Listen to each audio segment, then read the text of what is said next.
Kenapa saya ikut Jemaat Tabligh dari tahun 88? Sebab disitulah satu-satunya cara dan tempat saya bisa berdakwah dengan duit saya dan diri saya. Kalau saya dakwah di luar Jemaat Tabligh, saya dikasih duit. Dijemput, saya itu naik helikopter sudah puluhan kali gara-gara dakwah. Naik helikopter, naik Mercy ini, naik Alphard.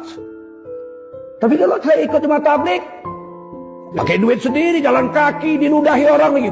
Katanya. Saya pernah diusir masjid, diusir. Berangkat malam ini katanya. Mak, aku bilang udah jam 10 malam Pak, besok lah subuh. Tidak bisa, harus malam ini kau berangkat. Sebetulnya aku pemain kungfu, ku patahkan bisa batang lehernya. Tapi ku pikir, iya pula lah, inilah yang ku hadapi dengan tabligh ini kan.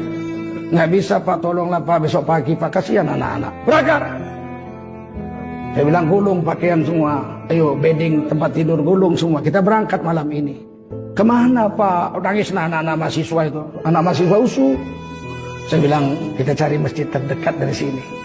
Tanya di mana masjid? Tanyalah sama yang usir, di mana masjid? Tidak tahu. Ngasih tahu tempat masjid. Ya Allah. Kita pun pergilah.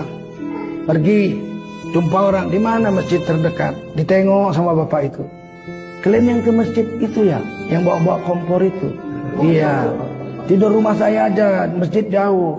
Tidur rumah saya, besok saya antar. Saya ada sepupu punya mobil. Malam ini tidur rumah saya, dibentangkannya tikar di rumahnya. Tidur rumah saya.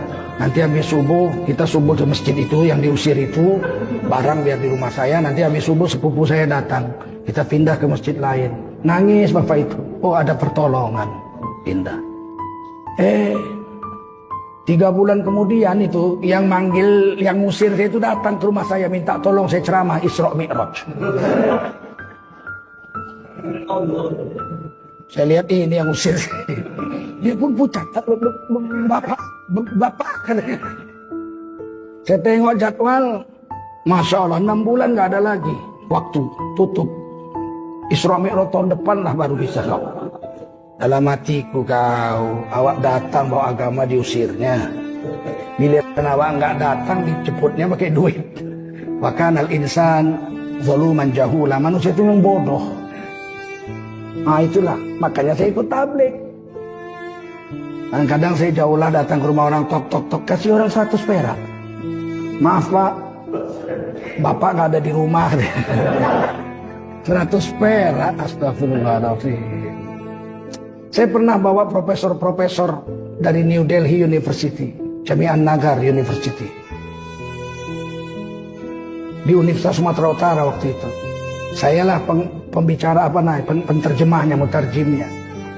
Ada orang anak-anak muda satu rumah lagi main pingpong. Tang-tung, ada yang main catur gitu. Saya datanglah, Assalamualaikum, Waalaikumsalam. Kumpul semua, ini ada tamu dari India ngomong, mak sombongnya. Kami bukan pengangguran macam kalian ya. Kami ini guru. Ih, petentengannya. Yang datang ini profesor, dosen. Guru SD. Alah. Tapi karena itulah Jemaat Tabligh nggak boleh awak pengen membalas petentengan. Iya Pak, Bapak guru. Saya pegawai negeri ya, guru ya. Ikut prajabatan ya. Dalam hatiku prajabatan. Udah terjemahkan aja apa yang dibilang orang itu. Mak sombong-sombongnya. Udah selesai 3 hari pulang saya datangi. Orang tuh main guru aja petentengan kau. Aku dosen tahu kau, yang ku bawa tuh profesor semua. Panas juga awak ya enggak?